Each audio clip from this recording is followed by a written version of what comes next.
Hello, everybody. Welcome to my show again. This is a special Wednesday because I get to introduce you to one of my friends that I've known for a while, and we haven't gotten to chat a whole lot over the past couple of years. And I've just been watching some of the amazing things she's been doing and been really impressed. So I wanted to bring my friend Lyndsey Wilcken on, and I'm going to introduce her here.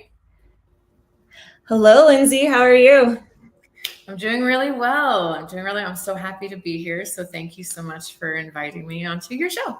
Yeah, so just so everybody knows, some of the things that Lyndsey has been putting out to the world, I love anybody and everybody who wants to put good vibes out to the world. I think we need more of that in our life. And one of the things that I've really loved about you lately, Lyndsey, and things that I've seen is just the change that I've seen in you and where you've gone with like really doing stuff for yourself, because I think that's really important for women, and really understanding that you're not being selfish when you do so. So I kind of want to know, I want you to just kind of give a backstory of what brought you to doing coaching and all the things that you're involved in right now, and just kind of tell us your story.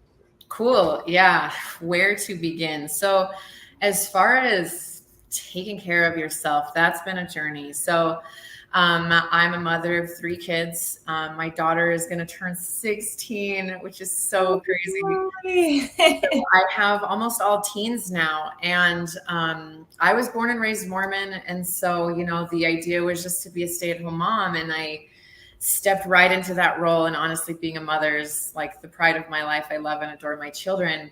And I was taught to be a mother from a very self-sacrificial place. I mean, how many mothers can relate, right, Sheree? Yeah, 100%.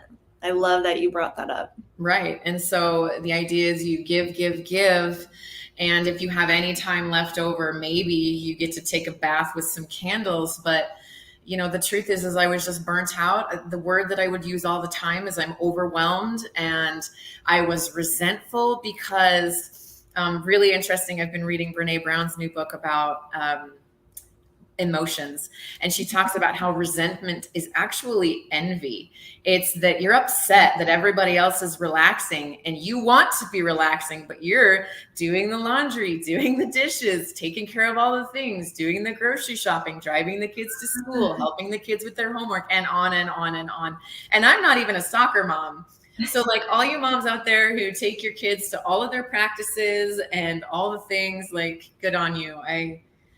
I feel like it was a good day if I had done my makeup and brushed my teeth, if I'm being perfect. Wait, makeup? When do we ever put makeup on? Today I did a little bit. Yes. Fun fact though, if you are feeling like low and depressed, doing your makeup is one tiny thing you can do that actually boosts your serotonin. So if you're feeling stressed, if you're feeling overwhelmed, take a minute and go do your makeup. Not because not because you owe it to anybody, but because it's going to help you feel good to take care of yourself. So I think that the key for me was my daughter. So I homeschooled my kids too. And when my daughter, who's now 16, when she turned 13, she was like, "Hey mom, I want to go to school." And I was like, "Whoa, hold on." But I'm a homeschooling mom. My identity was so wrapped around my kids.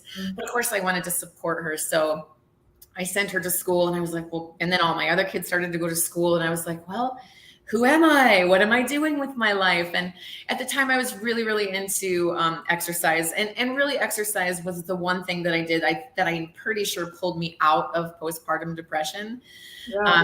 It's such a weird thing to think back on it, because I was so alone raising three children as a 25-year-old, not really knowing anything. And I was sad, but I was at the same time in love with my children. It was a weird thing, but there was a part of me that definitely knew I needed something for myself. And so I started going down into my basement and working out. And that natural for you? Was that something that you were just like, okay, I'm going to go do this for myself? Or was that kind of a hard thing to get in the habit of doing? So that's an excellent question. I think that I'm a more high energy person. And so I've always been really active. I was never involved in sports, but I was always wandering my city, climbing trees, Mhm. and walking and walking. So I think I just had all this energy, but not to mention, like in our culture, Cherie, a woman is only as good as she is skinny and beautiful. So there was that pressure too, right? Like, and so I had a lot of energy, and I was like, may as well try to lose weight and shrink my body. And so, all of my motivation to do that wasn't necessarily authentic, but it definitely brought me back to myself. It definitely gave me some kind of identity outside of being mom. And of course, there's all of the endorphins that you get from working out that really do help battle depression and anxiety. And so it really was helpful. So then when my daughter went back to school, when she decided to go to school, I was working out at a gym, and the trainer at the time would talk about your trapezius and your latissimus dorsi and your gluteus maximus. And I was like, what do those words mean? I'm so interested. And so I asked him what the process was of becoming a personal trainer, and he told me what it looked like. And so anyway, I guess this is all kind of a long story, but it was when I really started to put time into myself that I noticed I felt better. I felt less resentful. And really, things started to shift a lot for me when I was going through my divorce last year. And I was just falling apart, and, all the things were changing. And I came home from a run, and I was exhausted. I was training for a race, and I got home, and I should have just sat down. But instead, I was like, the couch cushions are dirty, so I better take all the couch cushions off and wash them. And as I'm doing that, I noticed that the dishes aren't done, and I just am angry. I'm like, children. And I just went on a tirade, and I'm calling all the kids down, and I'm like, you guys never help around the house, and I do all the things. And right, like, Yeah. hopefully I'm not the only one that's done that. You know what I mean, though, right? I've been there. Yeah. And so my 13-year-old son, he was 12 at the time. He's looking at me with this, just like, mommy, it's okay. I got you. Like, I'll take care of you. And in that moment, I just saw that my 12-year-old son is trying to take care of me because I'm not taking care of myself. You should have just gone upstairs and taken a bath. And so the next day I had a conversation with my kids about boundaries. I had a coach at the time who was kind of walking me through a lot of the difficulty, and she was talking to me about boundaries. And I didn't understand what boundaries were before. I was like, but I told them my boundaries and they're not listening to me. And when I learned that boundaries is something that I enforce with my own behavior, that shifted things. And so I brought my kids all downstairs, and I said, here's the deal, everybody. Mom's fallen apart.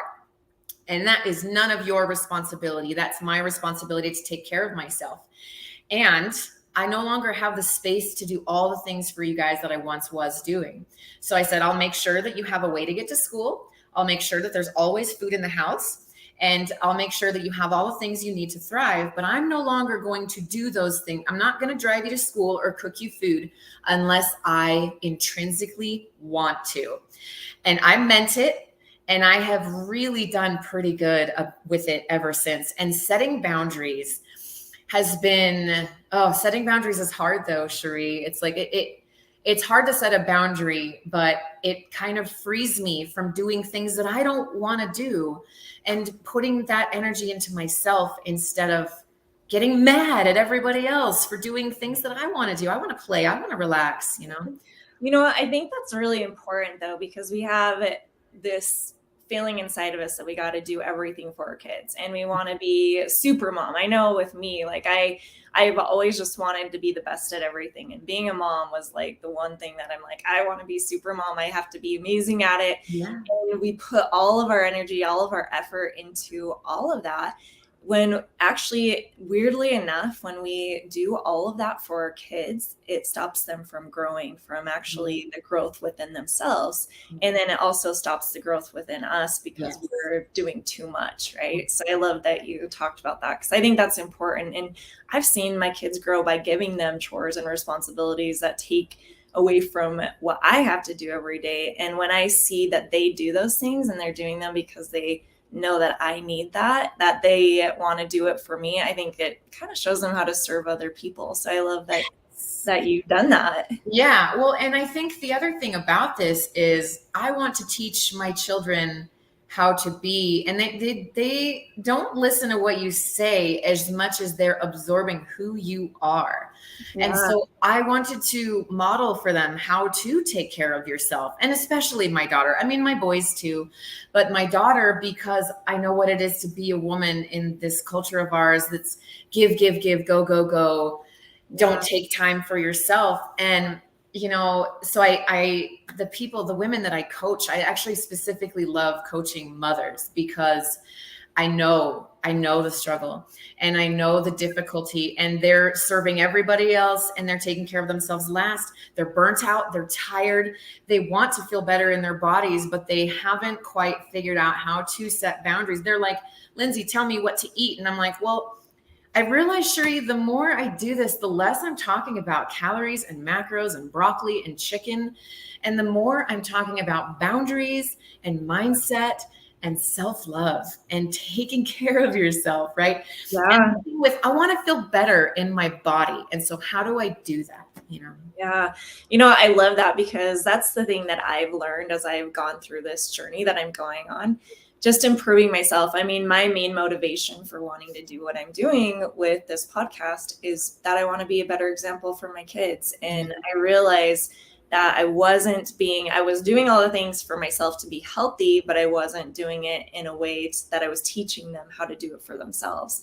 And I didn't realize that that was something that I had to actually kind of show outwardly as I was doing it. I kind of kept it all to myself, and I was like, oh, I'll just take care of myself and nobody has to know. But I think it did my kids a disservice not to have me be open about healthy things in our lives. And so I base a lot of our conversations about that. And I think it plays into so many other aspects of our life, just like what you're saying. Like, I've learned that this mindset of being able to say I want to be healthy for myself also plays into other aspects of our life, and the mindset in everything that we do. Yeah.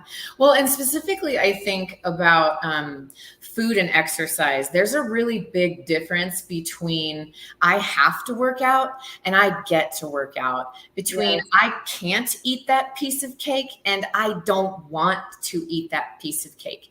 Mm-hmm. And it's really important that you understand that moving from a space of I want to, it is your body. Oh, Sheree, I just could preach the gospel of how amazing your body is all day long. Your body is best at keeping you alive, and it would do anything to do so. You would die way faster from starvation than you would from being obese and overweight. And that's the truth. And so when people talk about metabolic damage, it's just metabolic adaptation. And a lot of that is the response from constant yo-yo dieting, right? Because women are losing weight because they hate their bodies. And it's such a difficult conversation, because I had actually talked about this in my stories today. Because I was talking to, I got a new client this morning, and I was kind of walking her through the process. And she's like, Lyndsey, is it possible that I can love myself as I am right now? And I said, yes. Because what's the goal? Yeah. Yes, that is the goal. Like, leading from a space of I love myself, I love my body, and I want to feel good in it. And just leading with that thought instead of I hate myself. But it can be insidious, because I think a lot of women aren't aware of the super negative self-talk they have. Yeah. And I think it's kind of culturally ubiquitous, a lot of the messages that women receive about how it is to be a good woman. And so there's a lot of awareness that we kind of have to move through during the process. But yeah, like the self-love chip with coaching, like, it's so important. And look, if you don't love yourself right now, that's also okay. That's a big leap if you hate yourself. But we can move from hatred to neutrality. And from neutrality, hopefully we can move more towards love. And so you don't have to, I think appreciation too. You can start with appreciation. Like, what did your body do for you today? If you woke up, that can be enough. Like, what are you grateful for? And that's been a huge part of my coaching process as well. What are you grateful for? Because we also tend to focus on the negative. You know what I mean? Yeah, I love that, because that's something that I've actually been learning myself, in just being able, when you can't see the things that you're good at, the things that you're successful at, look at the things that you're grateful for in the day and realize that those things that you're grateful for are usually things that you're actually successful at, and start with those small things that are successful. And it kind of helps to improve the way that you feel about yourself so that you can move forward. So I really love Right. that. Yeah, Yeah. and shifting your mindset to one of more, I don't know, looking for the silver lining. But this is kind of a nuance too in this world of like positivity. It's not necessarily about thinking positive all the time, because all of the emotions are important to the process and honoring them all as you move through them. Yeah. But it's more about a growth mindset, like focusing on how to move from that space of self-love into the space. Because sometimes, okay, here's another thing. A lot of people think self-love is like all bubble baths and going to the spa and all those things. Sometimes that's true, Sheree, right? But sometimes self-love is taking accountability for why you're at where you're at right now, and then it's nobody else's fault. Sometimes self-love is taking accountability for the fact that your bills are delinquent and you got to pay them. Sometimes self-love is doing difficult things, because in doing the difficult thing, you relieve stress and tension and get yourself to a better place, you know? Oh, I love that you said that. That is huge. And I don't think a lot of people, I've actually been talking to a few people about that exact thing. And especially like one of my friends who has been through a couple different divorces, and they realized that they couldn't love themselves. They couldn't move past finding the right person until they figured out the things that they needed to see within themselves, change within themselves to be able to improve their lives instead of make it worse. Yeah. So That's an interesting thing in relationships too, right? Is we look to this other person to provide us with love.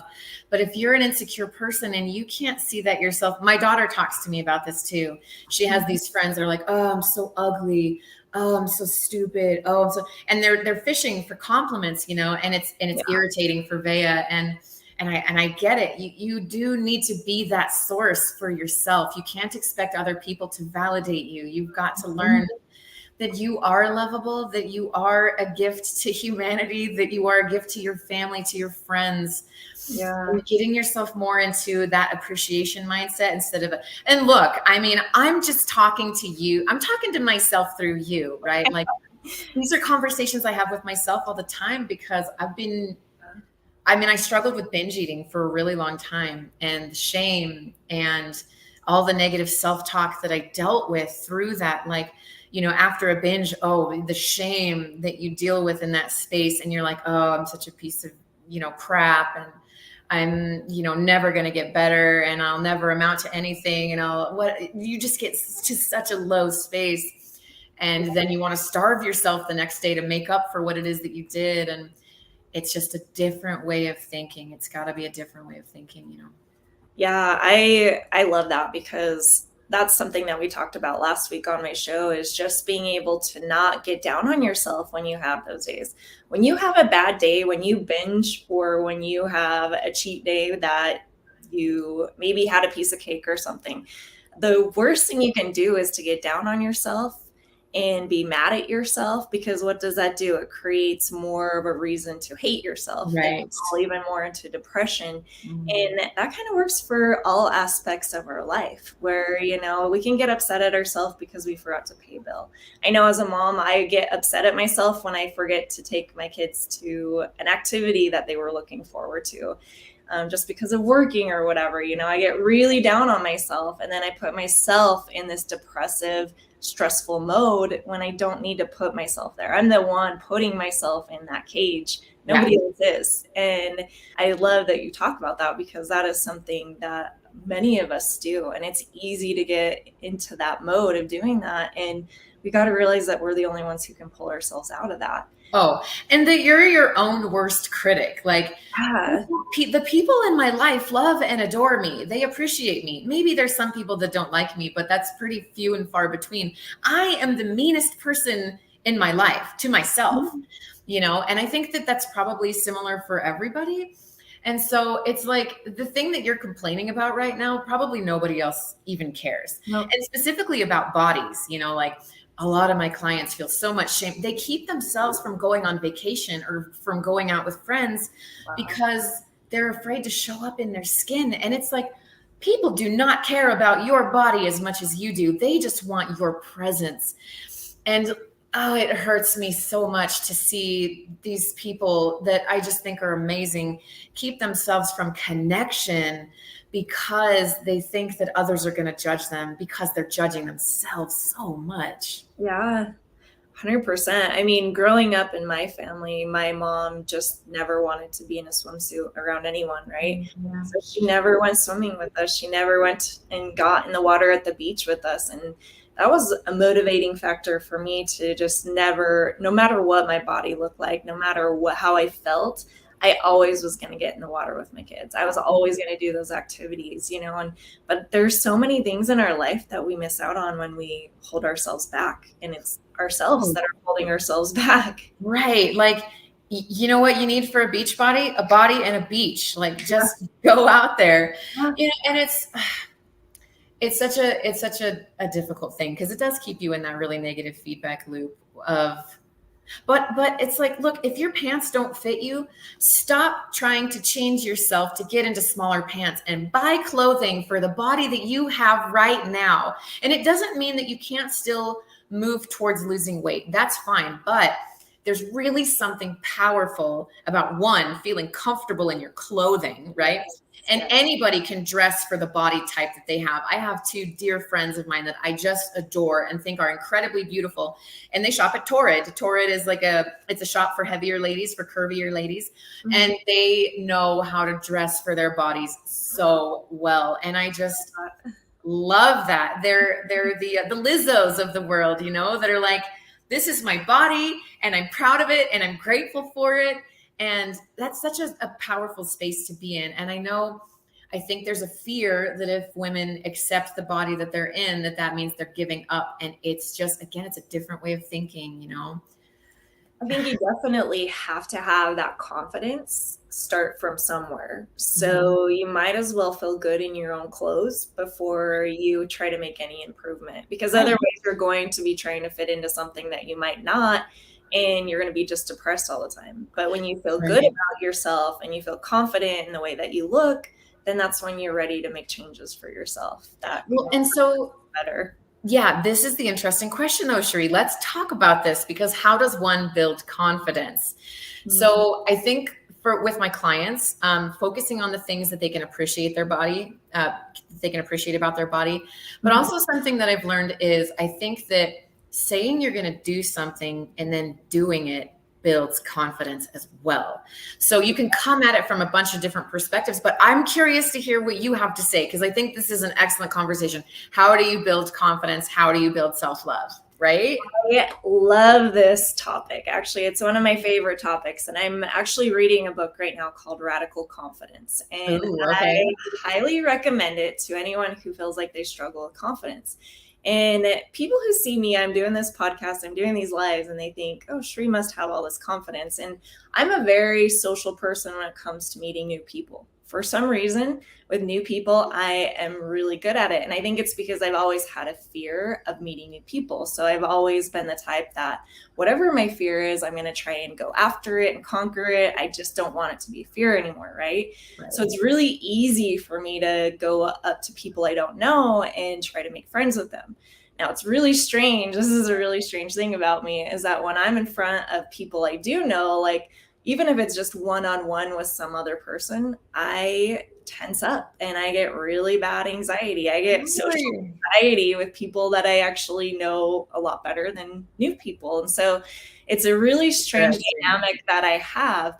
But with doing this podcast and doing these lives, I am scared to death every single time I do them. I'm nervous.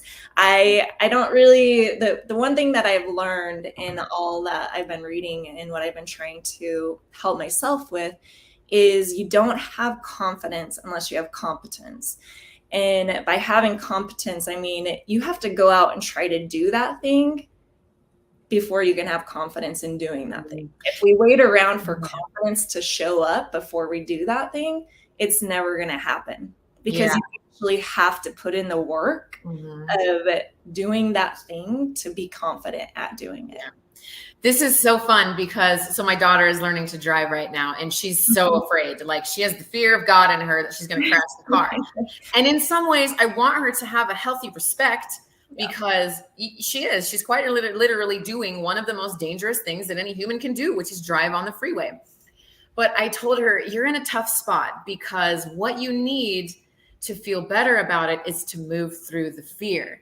There's no way to feel confident without feeling uncomfortable first, right? Yeah. Well, same with me. Like, people are like, oh, Lyndsey, she makes all these videos. Do you want to know the first time I made a TikTok video? Oh my, it was like a lion was chasing me. My heart is like pounding inside my chest. And I'm like, what is going on, Lyndsey? This is just a camera. There's nothing here. Why are you so afraid right now? Yeah. But the more I did it, the less scary it was. But yeah, there are some things that you just got to deal with the fear. Like that statement, feel the fear and do it anyways, that's it. That's the magic, is get comfortable with being uncomfortable. Yeah, I love that. The cold showers that everybody talks about now, it's a fun practice because it's a safe space to be uncomfortable. Like, turning the shower to cold is not hard. It's not hard, right? It just requires a simple action. But sitting there in the cold water, it sucks. But so wait, what is this practice that you do? So I've never even heard of this. So tell me about it. Cold showers. People do this after marathons and after training because the cold therapy is really good for inflammation. But we're learning a lot about the nervous system right now and how traumatized we all are, and just kind of resetting the nervous system. So one of these practices is taking a cold shower or doing a cold plunge. And what it is everything in your body is telling you to get out.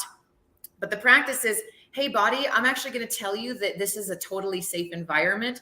And something about that is it's like a safe space to be uncomfortable, helps rewire the nervous system, but it also helps to build confidence to do difficult things, to have that difficult phone conversation, to make the sale, to pitch the product, to all the things. Like, if you want success, you got to learn how to do those things. And it's not easy. And I think it does get easier. But the idea that you're ever going to live a life where you're not going to feel fear or you're not going to feel uncomfortable is false. Yeah. It's not true. And people like you and me, people look at it and they're like, oh, they're so confident. It's because I practiced it. Confidence is a practice. It's a practice. It's not something I was born with. It's a practice. You got to jump in and you got to make it happen. I had actually a family member of mine, they were really uncomfortable with going to the gym. And they were like, well, I don't want to go to the gym until I lose this amount of weight. And it's like, well, that's the purpose of going to the gym, And it was just this fear of being confident while at the gym, because when they would go to the gym, they would see people who were in better shape than they were, right? And so it was kind of just this weird mind game that they were playing with themselves, where it was like, you just kind of have to jump in and start doing it and start making it a practice and a habit before you feel confident. You're going to be afraid. And one of my favorite quotes ever is, everything you ever wanted or dreamed of is on the other side of fear. Yes. I love that, because I honestly, that is how I have lived my life, my whole life. I think being born in the era that I was born in, living through the 90s, like, we always watched all of those like underdog movies and stuff. We're like, okay, I'm going to rise to the top, right? Like, so those were always movies about like fears that kids had, and then they overcame them. And I just loved every bit of it growing up. And I knew that I wasn't going to miss out on experiences because of fear. And that kind of came naturally to me a little bit. But it's something that I want to help other people learn, that they shouldn't let that stop them. They shouldn't let these things that or waiting till they're confident to make something happen for themselves, because you are the only one who can build that confidence for yourself. Well, and the idea is backwards. You build the confidence by showing up without confidence. That's how you build it. And so it's like, you're thinking about it backwards. You have to just take that leap. Gym confidence is a real thing. And, there's easier ways to do it. Like, go and just walk on the treadmill and sketch out the environment and do that for a while until you feel a little more confident. But it's uncomfortable. It's definitely so. A friend of mine posted this thing on Facebook that I wanted to share, because I was just like, mind blowing, because it's spot on. She said, when we only do what pleases us and never what frightens us, fewer and fewer things please us and more things frighten us. Wow, I love that. Yeah. No, I love that too. Cause I mean, I think that people are like watching me heal. I feel like I've been pretty open about not necessarily the particulars of my life, but I've been pretty open about my journey with food at the very least. And it's all been so scary and so uncomfortable. And there were some really dark times where I wasn't even sure that I wanted to stick around, you know, but it's like showing up, having courage to show up every day and taking and that self-love practice as well, right? Like taking a minute at the end of every day to appreciate how'd you show up for yourself today. That's been huge too. Like celebrate your wins, even if it's the tiniest thing. Just squeeze one thing onto your journal paper right now, Lyndsey. What is one good thing that you did today? And that was hard too. But I kept showing up because I wanted to feel better and I wanted to move through the discomfort. I wanted to move through the pain. And again, I wanted to model for my children what it is to be a powerful woman, to take care of yourself, so I'm kind of in this process where I'm rebuilding and rediscovering who it is that I am. And it's been really fun. I'm in this really fun place where just seeing that when you put your mind to something and you make it happen, that's again, like a really powerful thing that builds confidence. So, yeah, I love that. So when you did moving into coaching and doing fitness stuff, how long ago did you start doing that? So I started with personal training about 3 years ago.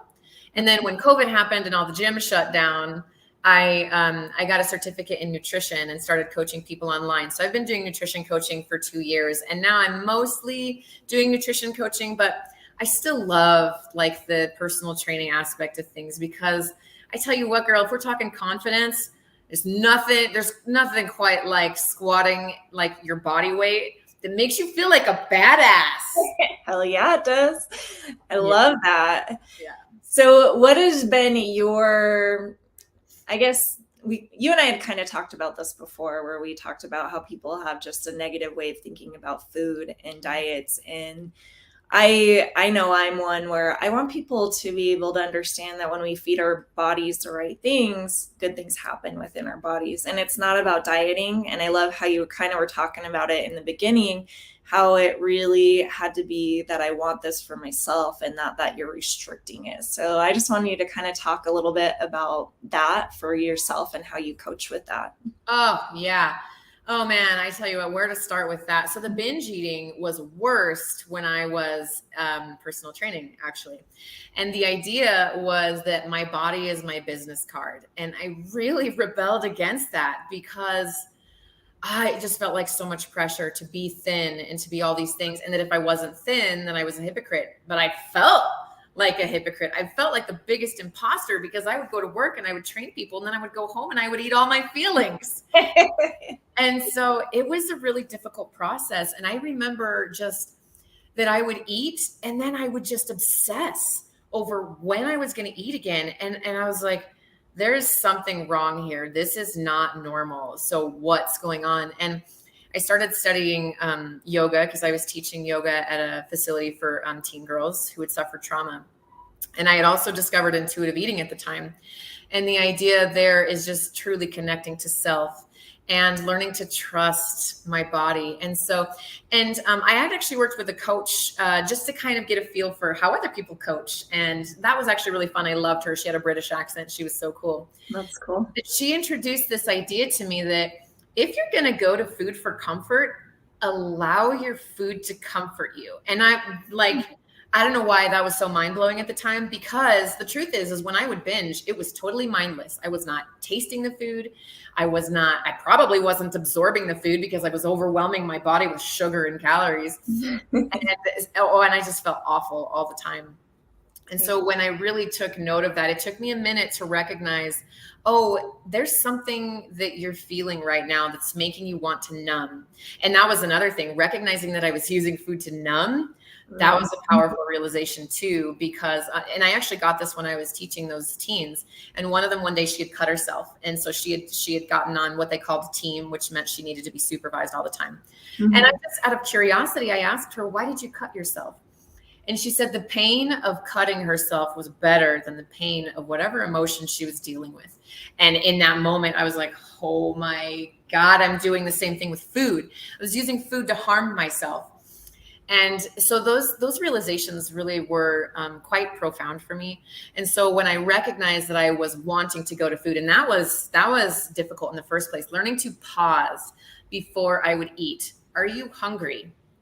Okay, you're not physically hungry. You're feeling some serious emotions and you want to numb.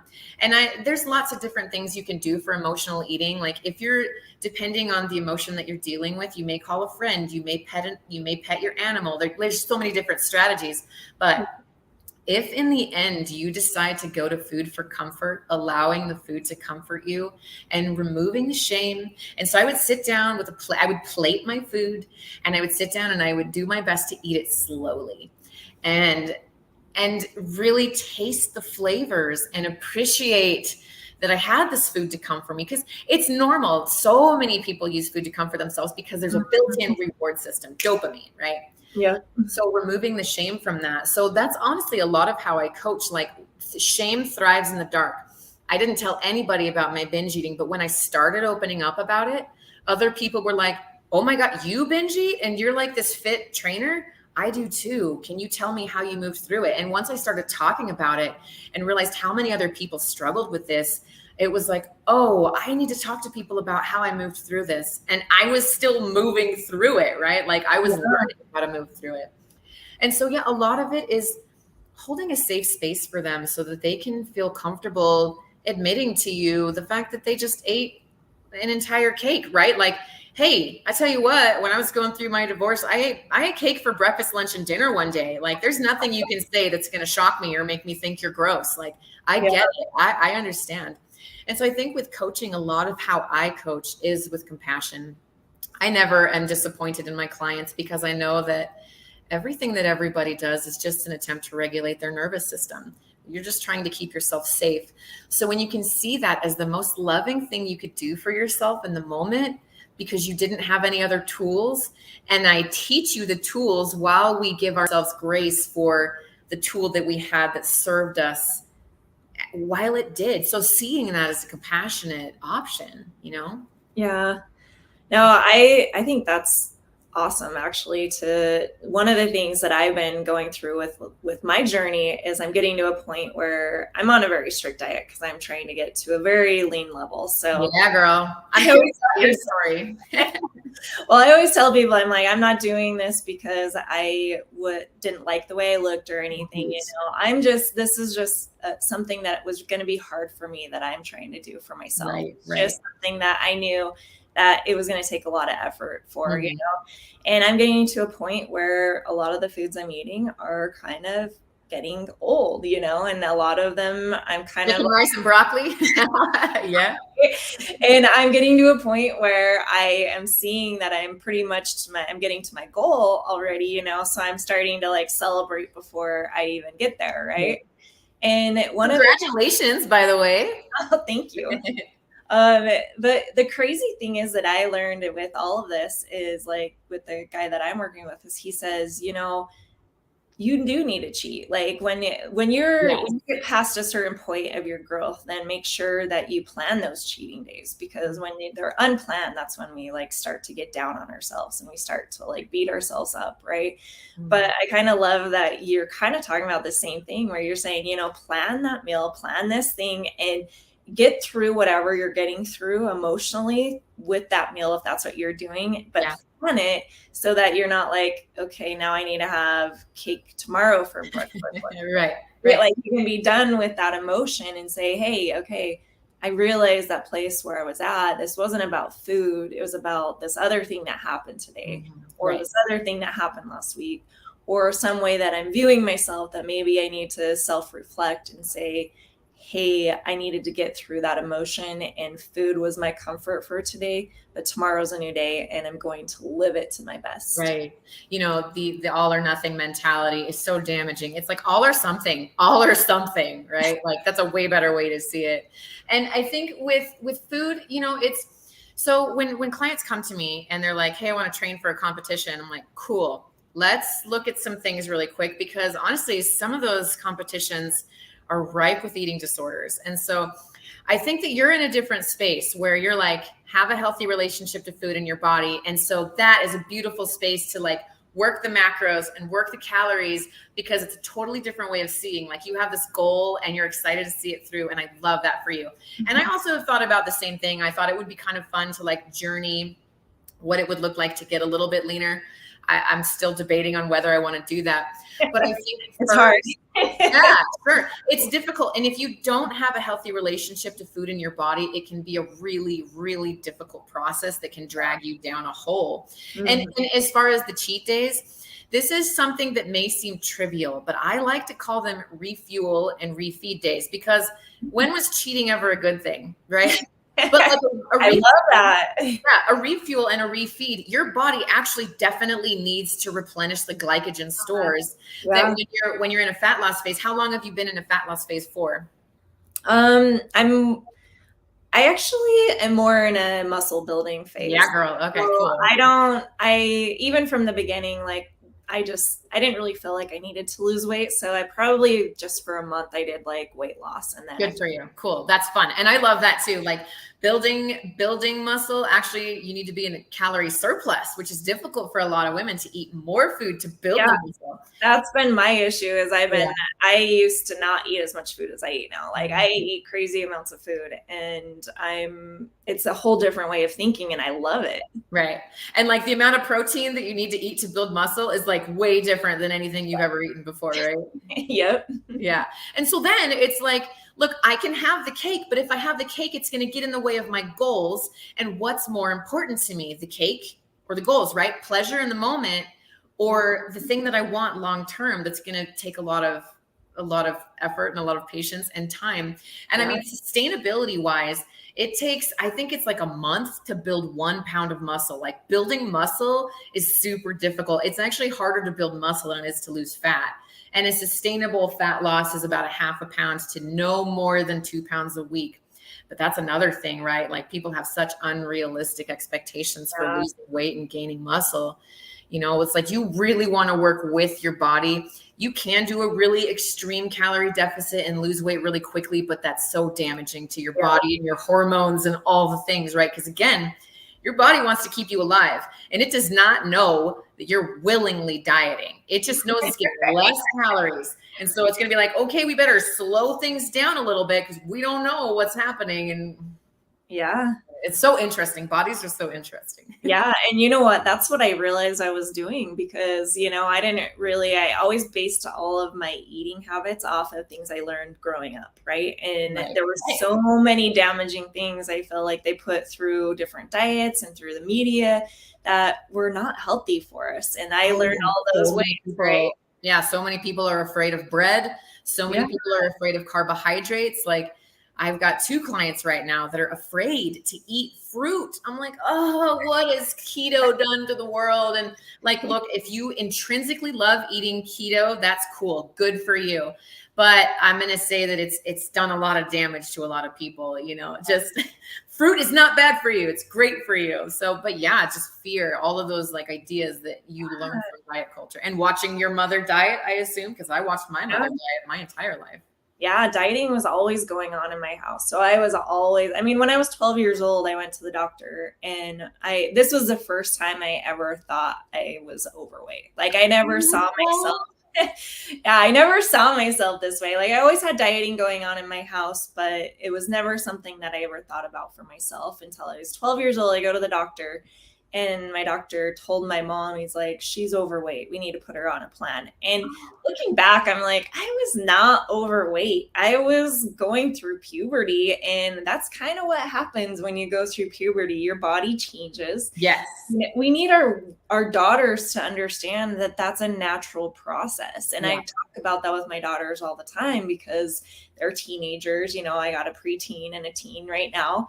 And they've got to realize that that's just the process that their body goes through. And I didn't lose any of that weight from going through that till I was in my early 20s. Like that's when it started to come off my body, but it was just because of going through that stage in my life. And that's why I really want like younger women to understand, like teens, that your bodies are going through so many changes in that time, and to just love your body and make sure you take care of your body, but don't hate your body for the changes that it's going through. And I think that's a really hard thing, because I know that's when you turn 11, 12, well, actually like 10, 11 is when you start to realize how other people view you. Right. Yeah. You're self-aware all of a sudden. And it's such a hard thing, because then you go through all those body changes at that same time, and it's hard. And the one thing that I do with my daughters is I just want them to understand that they have amazing bodies, but there's still to be things to be taught about being healthy and wanting help for themselves. But one of the things that I think has been kind of amazing is just watching your journey and being able to see you go into coaching and changing that for yourself. I mean, people don't realize that once you start learning how to self-love, that's when your whole world can open up to you. And I definitely have noticed this about you over the past little bit. And that's one thing that's been inspiring me about the things that you post and things that you do. And I can see that you're doing that for yourself.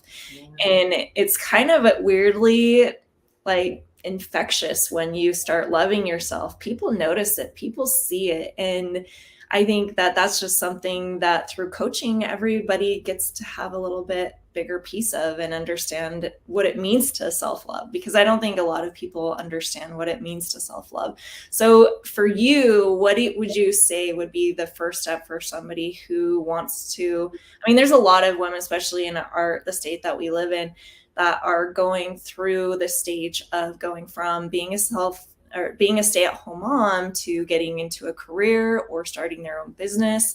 And this is one of the groups that I'm opening up this week to be able to bring women on to be able to help support each other. And, you know, if you're trying to go to get an interview, I want you to come and get some advice from the women that are going to be in the group, and just open up yourself to other women who care about you and want to help you learn self-love and learn that confidence by taking those steps. So for what I'm kind of wondering from you, like, what would you recommend for a first step into maybe that self-love and being able to make that change from being like a stay-at-home mom into a career? Or that's a really good question.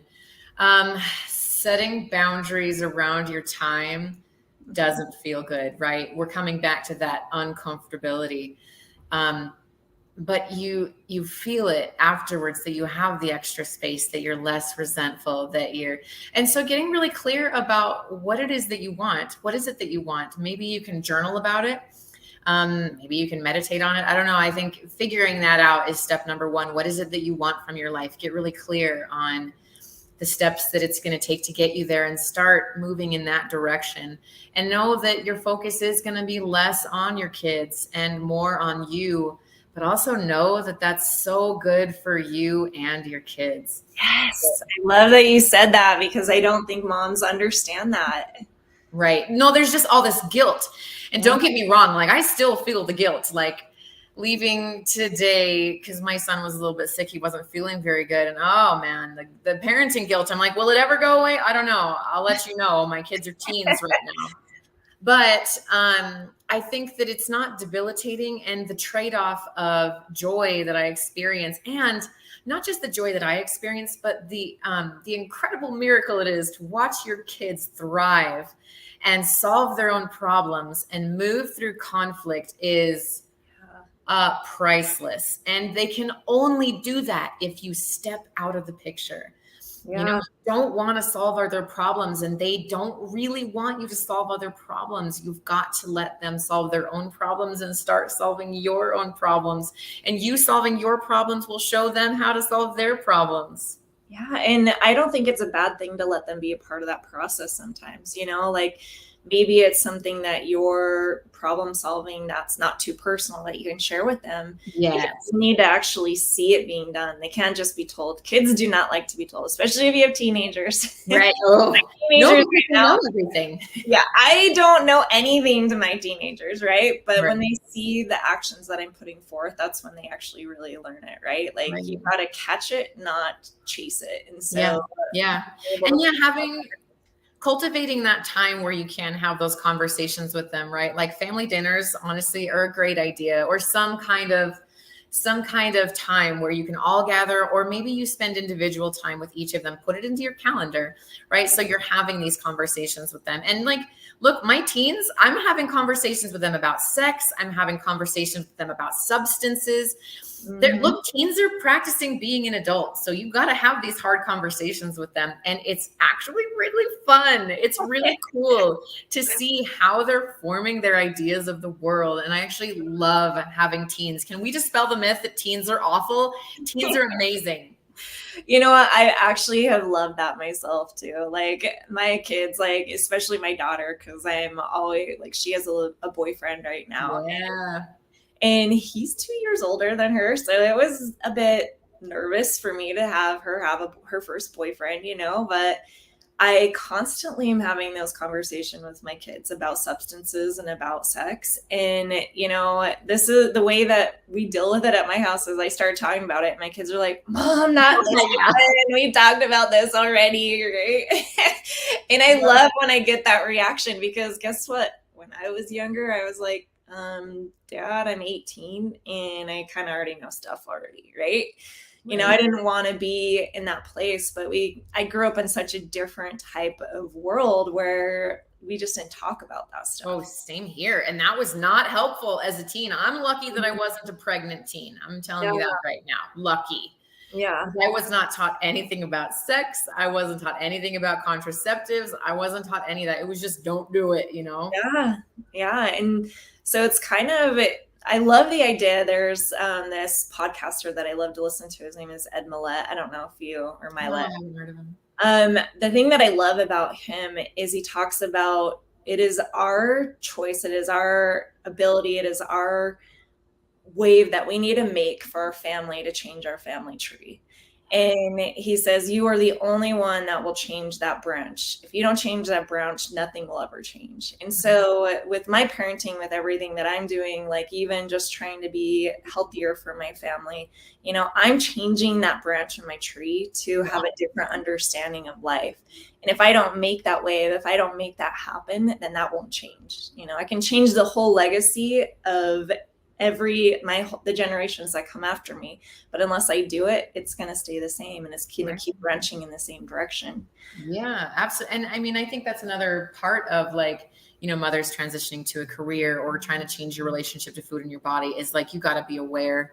You got to be aware of what's actually happening. Cause I think about this all the time. What is the difference between, say, two kids are raised from an alcoholic father and one grows up to be a motivational speaker and the other one grows up to be an alcoholic? What's the difference? And I think the difference is just one was aware that he wanted to change the narrative. He wanted things to be different. And the other one got stuck in that shame guilt cycle. And so you got to get yourself out of that shame guilt cycle. It's not helping anyone. It's just keeping you stuck. You got to get out of it. Yeah. And we all kind of have those things that we have trauma in our past, right? And are big things that we need to work through so that we can have that progress. But just a few last things that I wanted to go through with you. So Lyndsey, you do a lot of great outdoor workouts and you do a lot of indoor workouts, and some of the fun food that you've been posting. You're going to share some of that with us, right? Over the next couple of weeks. Sure. Yeah, absolutely. And you guys, I'm going to have all of Lyndsey's information on here so that you guys can connect with her in any way that you'd like to connect with her. She's such an amazing inspiration if you're wanting to get your health on track and just life coaching in general and mindset. So I've really been impressed with Lyndsey and all that she's doing. She's putting out to the world. It means a lot to me to see other women out there doing the same thing. So I really appreciate you being on. And I'm going to also have a group for fitness, and we'll post it all in there if that works for you. And I'd love to. That way we can engage, and you guys can let her know how you guys are doing her workouts or trying out some of her foods, so that we can get some feedback and know how to move forward with it. That would be so fun. Yes. Awesome. Well, thank you so much, Lyndsey. This was so fun to have you on. I really appreciate your time today. Well, thank you for having me on. It's been great chatting with you. Okay. Well, you have a wonderful day. Thank you. You too. Okay, you guys, this was so fun. I love having these amazing women on my show, and I want to bring more women into my tribe, into my group, because there's so much that can be accomplished and so much that we can change the world by just us women being able to be the powerhouses that we are and be the motivation for our families and for the people around us. We need that tribe to be able to thrive and be our best. So I love you guys. Hopefully this was fun for you as it was for me. You guys have a wonderful week. See ya.